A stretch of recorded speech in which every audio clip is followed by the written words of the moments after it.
Welcome to Thelina. Today, we are setting an intention together for one of the turning points in your life.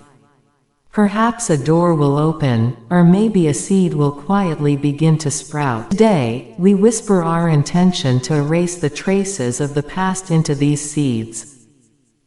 There comes a time in every soul's journey when the weight of the past becomes too heavy to carry forward. Not because we are weak, but because we are ready. Ready to remember who we are beneath the wounds, ready to make peace with the stories we no longer wish to relive. This series is an invitation, not to forget the past, but to transform your relationship with it. Each reflection here is a door back to your own power, a gentle step toward freedom. As we move through these 10 inner landscapes, may you find space to soften, to release, and to listen to the deeper truth within you. You are not broken. You are becoming. Let us begin, not with resistance, but with love. 1. Let the old chapters close. Forgiveness is freedom. Sometimes the heaviest chains are not made of metal, they are forged by memories, regrets, and things left unsaid. These chains tie us to a past that no longer exists, making every step forward heavy. But forgiveness, especially self-forgiveness, can unlock those chains and set us free again. Forgiveness does not mean forgetting or condoning. It means saying to yourself, "Yes, I remember. But I choose to let it go." As spiritual teacher Khalil Gibran once said, forgiveness is not releasing someone from guilt, it is freeing yourself from the weight. When you forgive, not for the other person, but for yourself, you reclaim the energy tied up in bitterness and pain. You breathe again. You feel your heart expand, instead of shrinking. With each act of forgiveness, a little more light enters where shadows had settled. Ask yourself, which memories do I keep visiting, over and over? What feelings do they still evoke? Guilt, shame, anger? Am I ready to let them go, to see them as lessons rather than prisons? Writing a forgiveness letter, even if you never send it, can be powerful. Pour out your anger, your sorrow, your disappointment. Then fold it with a gentle affirmation, I release you. I choose peace. Forgiveness is not a destination. It's a process. But with every, I forgive, you loosen a chain. And with every chain broken, your soul stands a little taller, walks a little freer. Because freedom is not the absence of history, it's the ability to walk forward without being dragged by it. 2. Cleanse the heart's memory, let emotions flow, then let go. Our hearts are living archives, storing joys, traumas, whispers of love, echoes of loss. Over the years, these memories accumulate like dust. Some shine, some sting. Some we revisit with nostalgia, others we fear.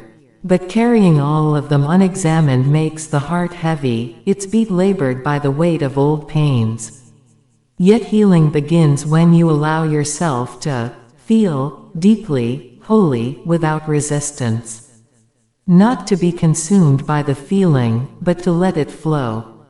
Like water over stones, grief and memories can pass through you, smoothing edges, carrying clarity.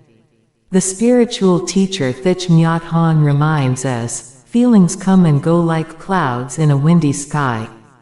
Conscious breathing is my anchor. So breathe. Let the breath carry the old energy, from the tightness in your chest, from the stuck emotions in your belly. Write. Cry, if you must. Walk in silence. Meditate. Let the rain wash your internal landscape. As you clear the emotional archives, a gentle alchemy occurs. What once felt like a burden, guilt, regret, sadness, becomes fertilizer for new growth. Your spirit learns to trust movement, to welcome change, to allow transformation. Ask yourself, what memory keeps replaying, uninvited? What emotion am I afraid to feel? Can I let it surface, feel it, and then release it, like a breath out? Cleansing is not erasing, it's acknowledging. It's giving each memory its time, its space, its farewell. And in that farewell, you don't lose anything. Instead, you gain weightlessness. You gain presence. When your heart becomes clear, you no longer carry the past. You bring forward only the light you choose to keep. 3. Rewrite the story, from wounds to wisdom. We often live trapped in old stories, stories where we were the victim, the abandoned, the not good enough. But what if the pain wasn't the end of the story? What if it was the page before your transformation began? The past can wound, yes, but it can also teach, sculpt, awaken. Healing begins when you stop asking, "Why did this happen to me?" and begin asking, "What is this trying to show me?"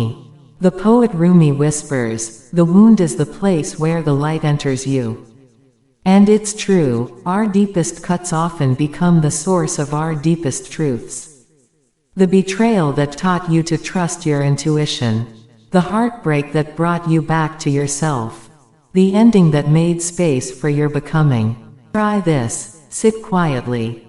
Bring to mind a painful memory, but not to relive it, to rewrite it. Imagine your present self gently entering that scene. Watch it comfort you. Watch it whisper to your past self, "You didn't deserve this, but you will rise." And this is not the end. You're not erasing the memory, you're reclaiming its meaning. Ask yourself, if I were the hero of my story, how would this moment change me? What strengths did I gain from this pain? How can I carry the wisdom, not the wound? You are not the sum of what happened to you. You are what you choose to become despite it. So pick up the pen.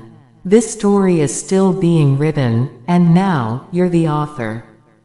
4. Letting go with love, releasing without resentment. Letting go is not forgetting. It's not pretending it didn't matter. Letting go is holding something gently in your hands, the memory, the love, the pain, looking at it with tenderness, and saying, "Thank you. You were part of my path. But now, I must walk forward." There is power in parting with love. When you release the past not with bitterness, but with gratitude, it doesn't haunt you. It blesses you. As the mystic Hafiz once wrote, "Don't surrender your grief so quickly. Let it season you as few human or divine ingredients can." Letting go does not make the experience invalid. It simply means you no longer let it define you. You no longer grip it so tightly that your hands bleed. Try this small ritual. Light a candle. Name what you're releasing, a person, a story, a version of yourself. Whisper to it, "I bless what we had. I release what no longer serves me. I open my arms to what's to come." And feel the shift, not a dramatic tearing, but a gentle loosening. A soft exhale. Ask yourself, what am I still gripping, long after it's gone? Can I thank it for what it gave me, even if it was only a lesson? What am I ready to make space for now? To let go with love is to reclaim your future. You are not walking away, you are walking toward yourself. 5. Forgive to be free, the alchemy of compassion. Forgiveness is not saying, "What happened was okay." It's saying, "I choose peace over pain. I choose freedom over the weight of resentment." Sometimes we wait for an apology that never comes, or expect the other person to feel our hurt. But true forgiveness isn't for them, it's for you. It's an act of self-liberation. Imagine resentment as a chain. You hold it, thinking it binds the other person. But all this time, it's been wrapped around your own heart. Forgiveness is the moment you unlock it, not because they deserve it, but because you do. Spiritual teacher Marianne Williamson writes, "Forgiveness is the key to inner peace because it is the mental technique by which our thoughts are transformed from fear to love." Forgiving doesn't mean forgetting. It means remembering differently, without the sting, without the story of being powerless. You're not erasing the past. You're releasing its grip on your present. Try this. Write a letter you'll never send. Pour your feelings onto the page: anger, grief, disappointment. Then add a final line. I release this. I set myself free. Tear it. Burn it. Bury it. Whatever feels symbolic. Ask yourself, who am I still holding prisoner in my mind? What would I gain if I forgave, not for them, but for me? Am I ready to choose peace over the need to be right? Forgiveness is not a one-time act, it's a daily practice. But each time you choose it, you reclaim a little more of your soul. And that is how you truly begin again. 6. Embrace your story, healing through acceptance. Healing the past begins with embracing your story, every chapter, every scar, every joy. Acceptance is not resignation, it is the courageous acknowledgement of what is so you can move beyond what was. Often, we resist parts of our past because they hurt us or don't fit the image we want to project. But like the Japanese art of kintsugi, where broken pottery is mended with gold, our fractures become precious parts of our wholeness when we accept them. As poet Rumi reminds us, the wound is the place where the light enters you. When you stop fighting your history, you make space for healing energy to flow. This acceptance is a loving embrace, not only for the past events but for the person you were and have become.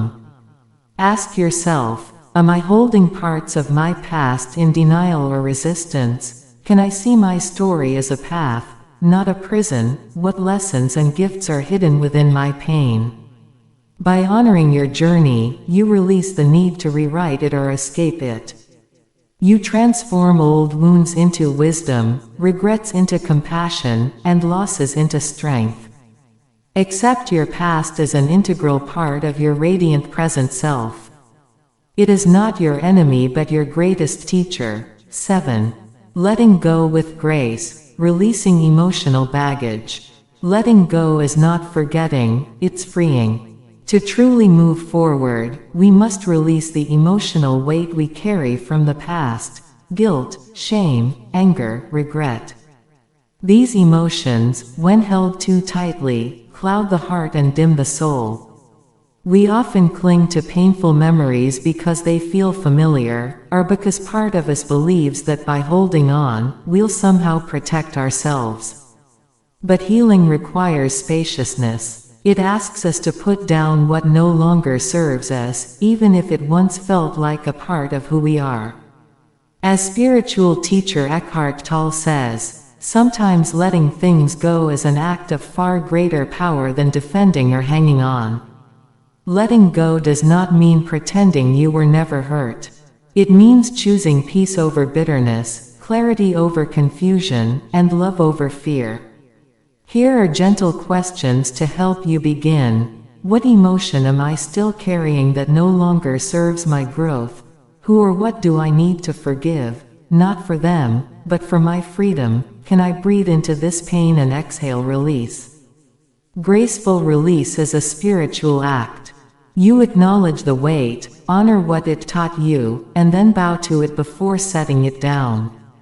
You don't erase the past, you simply stop letting it control the present. Letting go opens your arms to life again. It clears the space for love to return, for joy to bloom, and for your soul to rest. 8. Healing through presence, returning to the now. The past may echo, but healing happens here, in the now. When we are trapped in memories of what was or regrets of what could have been, we abandon the only place where change, peace, and love are truly possible, the present moment. Every time you breathe deeply, feel the ground beneath you, or watch the sun stretch across the sky, you return to yourself. The now holds immense power. It is where the pain can soften and the heart can reopen. As Thich Nhat Hanh beautifully wrote, the present moment is filled with joy and happiness. If you are attentive, you will see it. To heal the past, we must stop living in it. This doesn't mean denial, it means choosing not to relive it endlessly. Presence is not escape, it is embodiment. When you fully inhabit the now, the past loses its grip, and space is created for something new to grow. You might try gentle practices that root you in presence, placing a hand on your heart and simply noticing your breath, going for a mindful walk and observing without judgment, journaling your emotions without needing to fix them. Being present doesn't erase the pain, but it transforms your relationship to it. You become the compassionate witness rather than the helpless victim. And perhaps the greatest gift of presence is this: it allows love to re-enter. Because love, too, only lives in the now. 9. The art of letting go, releasing what no longer serves. Letting go is not forgetting. It's remembering without pain. It's looking at a memory and no longer feeling chained to it. It's the quiet power of saying, "This no longer defines me." Many of us hold on to the past because it once gave us meaning, identity, or comfort, even if it hurt. But healing asks, is this still serving you?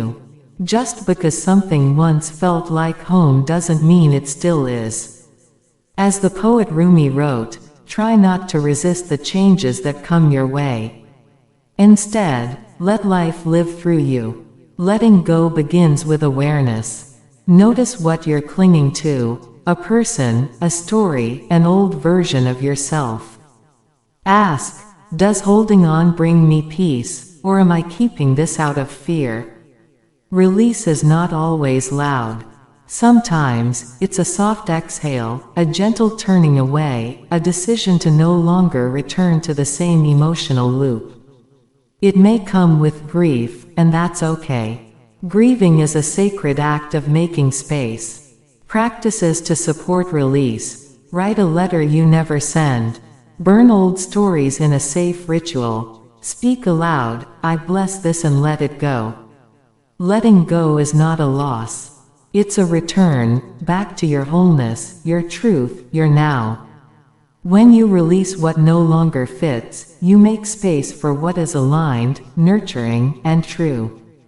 And most importantly, letting go is an act of love, not just for the past, but for yourself. 10. Returning to wholeness.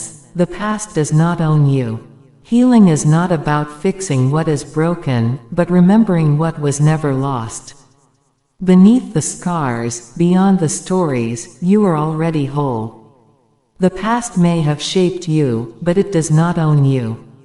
We often carry our old wounds like identities: the abandoned one, the betrayed, the not enough. But you are not your pain.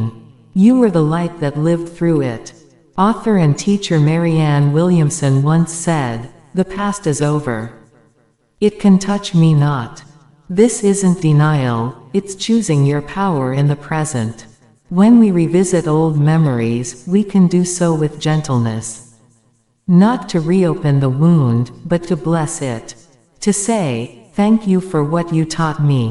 And now, I choose something new." This return to wholeness is a sacred act. It asks you to forgive what cannot be undone. Reclaim the parts of you that were buried. Stop asking your past to approve your future. Sometimes, the most radical thing you can do is be kind to yourself in this moment. To place your hand over your heart and remind yourself, "I am no longer that version of me. I have grown. I am here now." Healing is not a destination, but a homecoming. A slow, soft remembering of who you've always been beneath the noise. And as you stand in the fullness of who you are today, you don't erase the past, you transcend it. Let that be your freedom. Let that be your peace. Let that be your return to love. As we arrive at the end of this journey, we do not erase the past, we bless it. Every memory, every ache, every shadow has led you here, to this moment of clarity, of reclamation, of softness. You were not who you were. And yet, everything you've ever been lives within you as wisdom, not as weight. The past no longer writes your story. You do. So take this knowing into your days, you are whole. You are free. You are new. And when echoes of yesterday try to return, whisper back with grace, I walk forward, with love. Today we renewed our belief in ourselves on the journey toward releasing the weight of the past. Together, we explored the ways to transform our hopes into a manifesto. Remember, life is whispering to you. When you dare to listen to your heart, the path begins to unfold. Until we meet again, stay with light in your heart. I'm Thelina, a fellow traveler walking under the same sky, toward the same dream.